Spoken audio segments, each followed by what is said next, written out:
Graça, paz e misericórdia da parte de nosso Senhor Jesus Cristo. Que Deus abençoe a você, meu irmão, que nos acompanha aqui neste canal. Bem-vindos para mais uma lição da Escola Bíblica Dominical do segundo trimestre de 2020. A Igreja Eleita. Hoje estaremos comentando, segundo a graça de Deus, sobre a lição de número 7. Cristo é a nossa reconciliação com Deus. E você, convido, inscreva-se, os que ainda não é inscrito, inscreva-se no canal, divulgue, compartilhe, para que esta mensagem possa alcançar aquelas pessoas que você almeja que sejam elas alcançadas. Envie, compartilhe, para que em tudo seja o nome do Senhor Jesus Cristo glorificado. O tema da nossa lição está em Éfeso, na carta de Paulo aos Efésios, capítulo 2, e versículo 14 até o 19. E esse texto é por demais maravilhoso, essa leitura bíblica em classe, e eu estarei fazendo ela na sua íntegra, porque Ele é a nossa paz, o qual de ambos os povos fez um, derribando a parede de separação que estava no meio, e na sua carne desfez a inimizade, isto é, a lei dos mandamentos, que consistia em ordenanças para criar em si mesmo dos dois um novo homem, fazendo a paz, e pela cruz reconciliar ambos com Deus em um corpo, matando com ela as inimizades. E vindo ele, evangelizou a paz a vós que estáveis longe e aos que estavam perto, porque por ele ambos temos acesso ao Pai em um mesmo Espírito, assim que já não sois estrangeiros nem forasteiros, mas concidadãos dos santos e da família de Deus. E o versículo 14, o primeiro versículo lido da nossa leitura, é também o nosso texto áureo, porque ele é a nossa paz, o qual de ambos os povos fez um, e derribando a parede de separação que estava no meio. E é com base nesse ponto que nós vamos discorrer a nossa lição do dia de hoje, esta lição de número 7, e ela tem um patamar que diz, ela vai trazer os seguintes assuntos, que é o fim da inimizade que existia entre Deus e os homens, e esse fim desta inimizade colocou também, gerou a paz entre Cristo, a paz que Cristo trouxe, proporcionou aos homens para que ele tivesse paz com Deus, e isso através da sua cruz. Ele reconciliou-nos com Deus o Pai. Este é o assunto da nossa lição. Na lição anterior, na última lição, nós foi bastante focado a questão dos gentios sem Deus e também a questão da circuncisão. Agora, nesta lição de hoje, nós encontramos o ensinamento mais robustecido, e eu não vou ficar focado estritamente na lição, mas quero trazer uma palavra dentro da nossa lição, mostrando as separações que havia entre o povo judeu e os demais homens, para que isso passa muitas vezes desapercebido, e havia uma diferença entre Israel e os gentios, e eu quero falar destas 7 diferenças principais, não que é apenas 7, mas quero dizer dessas 7 principais, que é um ponto que marca a divisão entre Israel e os demais povos, as demais gentes, assim denominadas gentílicas, nações gentílicas. Primeiro ponto, Israel, a visão do judeu para com Deus.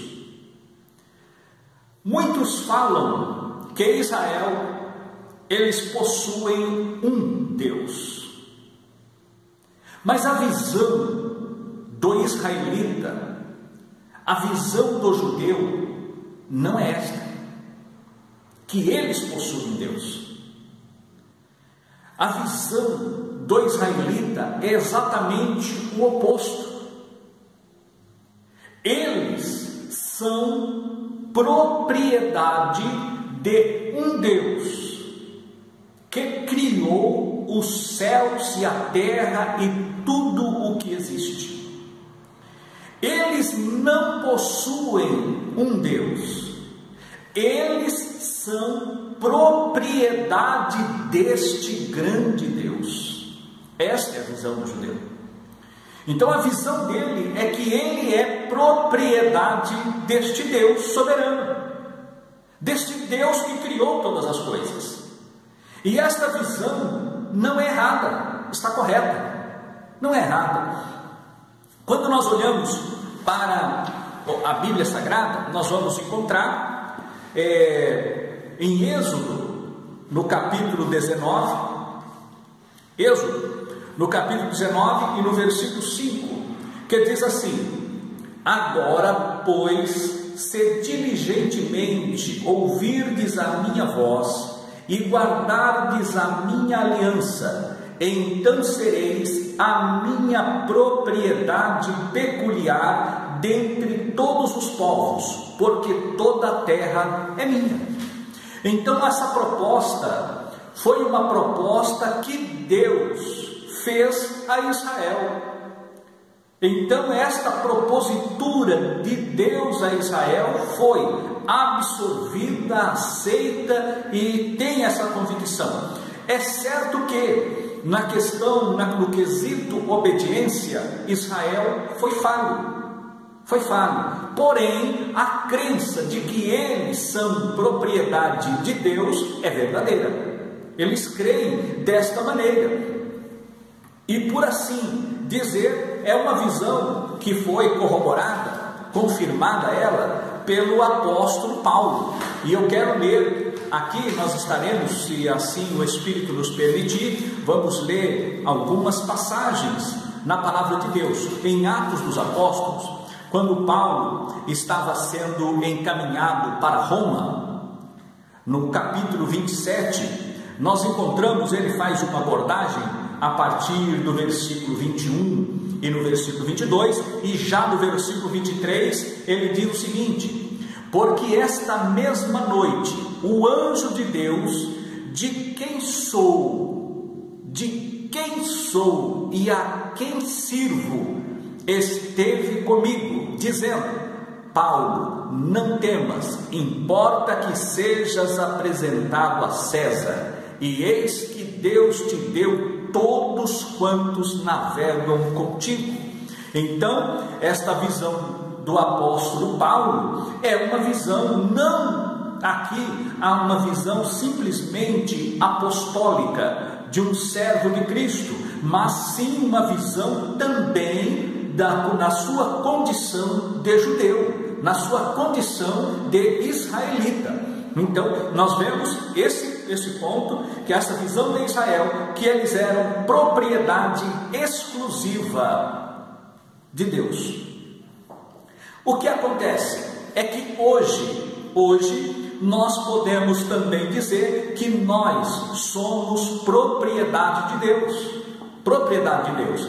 Quando esse primeiro ponto que foi dividido, Israel vem nessa visão, nós também encontramos que Deus, que hoje a igreja, o Senhor Jesus, a obra redentora de Cristo, ele proporcionou também para nós, igreja, esta condição. Vamos lá na primeira epístola do apóstolo Pedro, no capítulo de número 2, e também no versículo 5, diz o seguinte: vós também, como pedras vivas, sois edificado casa espiritual e sacerdócio santo, para oferecer de sacrifícios espirituais agradáveis a Deus, por Cristo Jesus. Versículo 9: mas vós sois a geração eleita, o sacerdócio real, a nação santa, o povo adquirido, para que anuncieis as virtudes daquele que vos chamou das trevas para a sua maravilhosa luz. Assim somos nós hoje, propriedade de Deus.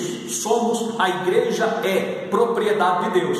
Daí a expressão, fomos comprados por bom preço, fomos comprados por Cristo, nós fomos redimidos. O que é a remissão? É o mesmo que comprar de novo. Então nós pertencemos ao Senhor duas vezes. A primeira porque somos feitura sua, somos criatura sua. E a segunda porque somos comprados por Ele. Fomos comprados por Ele. A outra diferença, a segunda diferença propagada pelo judeu quanto aos demais povos é no tocante à promessa. No tocante à promessa, eles tinham uma promessa de serem feitos uma nação, e essa promessa foi tão forte, foi absorvida tão forte, que o povo de Israel foi expulso da sua terra. Primeiramente o reino do norte foi levado cativo para a Síria, depois nós vemos o reino do sul, Judá e Benjamim, levado para a Babilônia, onde ficaram por 70 anos, voltaram para a sua terra, e depois do ano 70, Jerusalém foi totalmente destruída, eles foram expulsos da sua terra, e somente em 1948, o seu espaço de terra foi novamente reconstituído. E no entanto, neste período, eles não deixaram que a língua morresse, não deixaram que os costumes morressem, não deixaram que o sentimento de nação morresse. Então, eles têm essa questão, como uma nação. Essa promessa de nação foi absorvida e vivida pelos israelitas. Verdadeiramente eles conservam isso. E também que eles possuiriam uma terra, e essa terra que seria dada por Deus. Deus deu a terra, mas a conquista eles tiveram que pegar da espada, pegar da lança e pelejarem, expulsarem aquelas nações para que tomassem posse da terra. Os anos se passaram, mais de 1800 anos, eles ficaram sem essa terra, mas voltaram em 1948. Então eles voltaram assim, essa questão da promessa. Agora, que essa promessa está lá em Êxodo também, no capítulo 19, e também no versículo 6, nós lemos o 5, e no versículo 6 diz assim: e vós me sereis um reino sacerdotal e um povo santo. Estas são as palavras que falarás aos filhos de Israel. Então, Deus falando aqui a Moisés, e Moisés transmite aos filhos de Israel esta promessa de Deus. E assim, nós também lá em Pedro, no capítulo 2, versículo 5 e no versículo 9, nós vemos que a igreja é tida como a nação santa, a raça eleita, o povo adquirido. E essa diferença Jesus tirou. Antes era exclusiva para o povo, para os filhos de Israel. Hoje essa diferença o Senhor Jesus também tirou e colocou a igreja para que fosse também herdeira da promessa, como nós estudamos na última lição, a lição de número 6 da última semana. O terceiro ponto de divisão entre os dois povos estava na questão da circuncisão, que era um sinal da carne, que foi bastante enfocado na última lição. Se tiver dúvida, pare o vídeo aqui onde está, volte na lição anterior e leia ali e ouça a primeira parte e também a segunda parte da lição número 6, e você compreenderá a questão da circuncisão. E aqui a circuncisão era um sinal na carne, que foi instituído por Deus, lá em Gênesis, capítulo 17, versículos 12 e 13, onde foi instituído ali que Deus passa para o nosso patriarca, o pai na fé, Abraão, e muda-lhe o nome, que era Abrão, e agora ele recebe a promessa como Abrão e passa a chamar-se Abraão após esta marca recebida em sua carne, a marca da circuncisão. E isto foi ratificado pela lei mosaica, que foi Levíticos, no capítulo 12 e no versículo 3, foi ratificado esta ordenança, foi colocado agora na lei para que fosse cumprido. Como lemos na semana que passou, Gálatas capítulo 2, versículos 11 e 12, nós encontramos Colossenses capítulo 2, versículos 11 e 12, fala que a verdadeira circuncisão foi esta que Jesus operou na minha vida, na sua vida, na nossa vida. Porque a primeira circuncisão é a circuncisão da carne, feita pelas mãos do homem.